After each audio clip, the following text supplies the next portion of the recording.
34,000원짜리 족발 시켰는데 양이 너무 적다.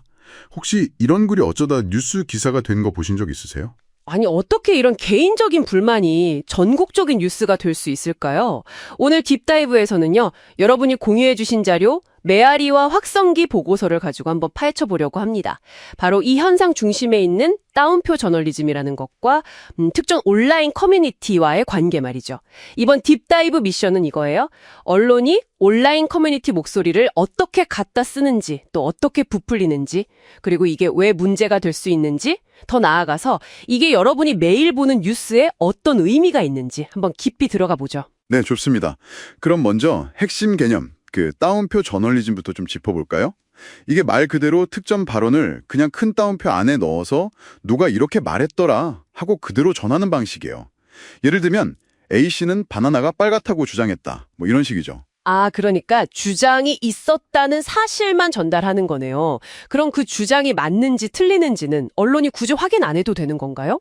그게 좀 이상한데요. 바로 그게 문제입니다. 언론이 그 내용의 진위, 이거는 책임을 안 지고요. 그냥 그런 주장이 있었다는 사실, 딱 거기까지만 책임을 지는 거예요. 그러면서 사실상 저널리즘의 지본인 그 검증 책임은 슬쩍 피해가는 거죠. 어떻게 보면 특정 메시지를 그냥 퍼뜨려주는 확성기 역할만 하게 되는 거고요. 하긴 요즘처럼 클릭수가 중요한 미디어 환경에서는 시간 들여서 사실 확인하는 것보다 훨씬 쉽고 빠르게 기사를 만들 수 있으니까요. 아, 그래서 받아쓰기다, 심지어 베껴쓰리, 우라카이 이런 말까지 나오는 거군요. 네. 그리고 이런 따옴표 저널리즘의 주된 출처, 그러니까 재료를 공급하는 것 중 하나로 지목되는 데가 바로 FM 코리아, 흔히 fem코라고 부르는 온라인 커뮤니티예요. 원래 축구게임 커뮤니티 아니었나요? 근데 지금은 엄청 커졌죠. 2030 남성들이 많이 모이는. 맞습니다. 거기가 이제 원래 시작은 그랬는데 지금은 규모가 엄청 커졌고요. 특징 중 하나가 좀 강력한 반페미니즘 정서 같은 게 있고 특정 정치인에 대한 팬덤 형상도 꽤 뚜렷해요. 그리고 이런 커뮤니티 내부의 목소리가 포텐터즘이라는 시스템을 통해서 바깥으로 확 드러나고 퍼져나가기 쉬운 구조죠. 포텐터즘이요? 아, 그 이용자들이 추천 많이 하면 게시판 메뉴에 올라가는 거요? 네, 바로 그거예요. 언론사 입장에서는 이게 뭐랄까, 이미 이용자들이 이거 재밌다, 이거 논쟁적이다 하고 한번 걸러준 컨텐츠잖아요. 그런 걸 아주 손쉽게 찾을 수 있는 거죠. 거의 예비 뉴스 창고 같은 셈이에요. 커뮤니티 안에서의 어떤 분노나 시각을 쉽게 가져와서 기사화하고 클릭 장사로 연결하기 아주 좋은 거죠. 그렇군요. 그럼 이 커뮤니티에서 시작해서 언론을 타고 확산되는 파이프라인, 이게 실제로 어떻게 작동하는지 구체적인 사례를 좀 보면 더 와닿을 것 같아요. 이게 그냥 온라인상의 얘기가 아니라 진짜 현실에 영향을 미친다는 걸 보여주는 사례들 있잖아요. 예를 들어 안산 선수 쇼컷 논란 때가 대표적이죠. 커뮤니티에서 선수 외모나 출신 학교 이런 걸로 페미니스트 아니냐? 이렇게 딱지 부시기 시작했고 그 글들이 포텐에 오르니까 언론들이 받아서 논란이다, 갑론박이다 하면서 엄청 보도했잖아요. 결국에는 국가대표 선수한테 정말 심각한 사이버불링으로까지 이어졌고요. 정말 안타까웠죠. 그리고 GS25 편의점 그 포스터 속 손모양 가지고 남혐이다 했던 논란도 있었죠. 그것도 커뮤니티에서 주장이 막 나오니까 언론이 또 남혐 논란이다, 소비자들 분노했다 이런 식으로 크게 보도했고요. 결국 기업은 사과하고 그 디자이너는 징계받고 실질적인 피해가 발생했잖아요. 네, 이 사례들이 딱 보여주는 거죠. 검증되지 않은 커뮤니티 내부의 주장이 어떻게 언론이라는 확성기를 만나서 현실 세계에 영향을 미치는지요.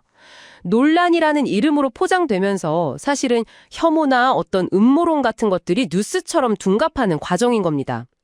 여기서 근데 좀 짚어야 할 게 이게 단순히 기자 몇몇의 문제라고만 보기는 어렵다는 거예요. 이건 좀 더 구조적인 문제인데요. 예를 들어 클릭수를 어떻게든 늘리려는 언론사의 경제적인 압박이 있고요. 또 자극적인 컨텐츠를 더 많이 노출시키는 포털의 알고리즘 문제도 있죠. 기술적인 요인이에요.